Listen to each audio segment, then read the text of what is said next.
第7课，世界这么乱，上帝真的管吗？试想一个画面，你在玩模拟城市 SimCity、Minecraft 或城市天际线，你是那个城市的神，你建房铺路，决定白天黑夜，但突然有人放火，有人打架，有人偷钱，有人在留言板咒诅你，你会怎么做？ A. 马上派警察镇压。 B. 关掉游戏重来。 C. 假装没看到，让他们自生自灭。 D. 暂时隐藏，观察他们会不会改变。这听起来像是游戏，但其实是很多人对上帝的真实质问。如果上帝真的存在，而且是全能全知的，那他为什么不阻止战争？为什么不让坏人下地狱，让好人得好报？简单说，这世界这么乱，上帝到底有没有在管？有位国小3年级的小朋友问他的妈妈3个问题。1. 妈，为什么新闻每天都在讲有人死掉？ 2. 妈，为什么我朋友的爸爸把他们的家打得乱七八糟？ 3. 妈，为什么有人说有上帝，却还有这些事？孩子的问题其实很简单，但却指人心。我们活在一个资讯爆炸的时代，每天被灌输世界的残酷与混乱，战争、性侵、虐童、种族歧视、霸凌、诈骗、极端贫富差距，这不是1-2件事，而是人类整体性的失控。那么，如果上帝真的掌权，他为什么不出手？如果神一出手，你确定是照你期待的方式吗？让我们换个角度想，假设上帝真的马上出手整治这世界，你希望他怎么做？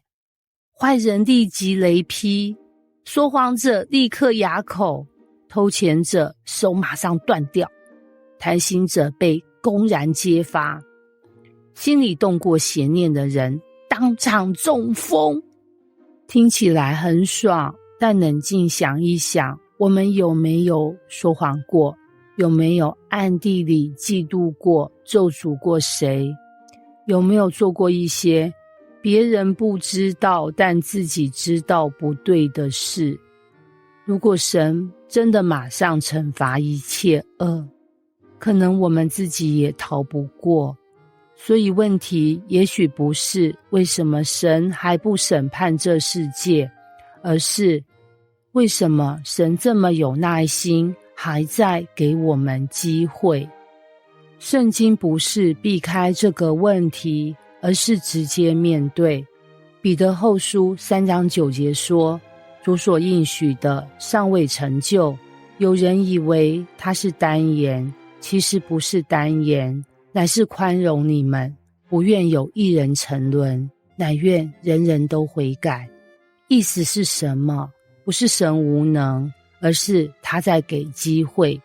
就像一个班导知道学生作弊，却不马上惩罚，是因为他在等学生自己承认，愿意改变。这是爱，也是风险。神的爱包含了自由，而自由代表人有选择犯罪的能力，但他同时也为这自由设下了一个终点，公义的审判。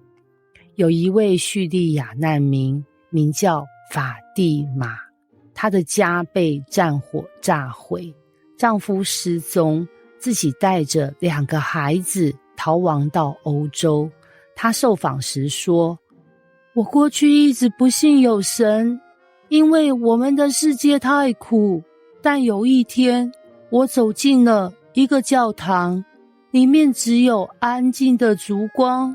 那一刻，我心里有一个声音对我说，我一直都在。他没得到答案，但得到了同在。后来他信了耶稣，他说，不是因为我的问题都解决了，而是我知道我不是一个人经历这一切。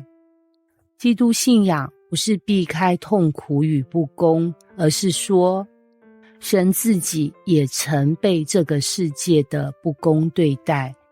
耶稣降生在人世，不是来当王，而是被污蔑、被羞辱、被钉死在十字架上。他没有用权力来消灭不义，反而自己承受了最深的不义。为什么？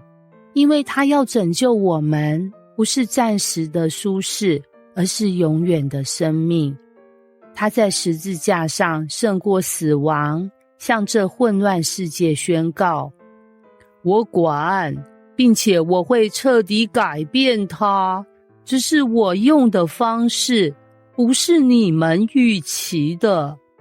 虽然世界仍旧混乱，但神已经透过以下方式开始他的改变。一，他改变人的心，从内里开始重建，让人行出爱与饶恕。二，他建立教会，在黑暗世界中成为光的群体。三，他差派信徒进入各地，像灯塔一样活在家庭、职场、社会中。四，他等待审判的时机，终有一天，神会公义审判所有邪恶。现在的你，也许正是他等待的对象之一。他希望你知道，他并没有不管，而是他想从你开始做出改变。你问，世界这么乱，神真的管吗？我想说，他在管，而且他在邀请你一起成为他改变世界的一部分。这是一份邀请，不只是来相信他，更是来与他同行。他要的不只是评论员，而是参与者，而他正在等你回应。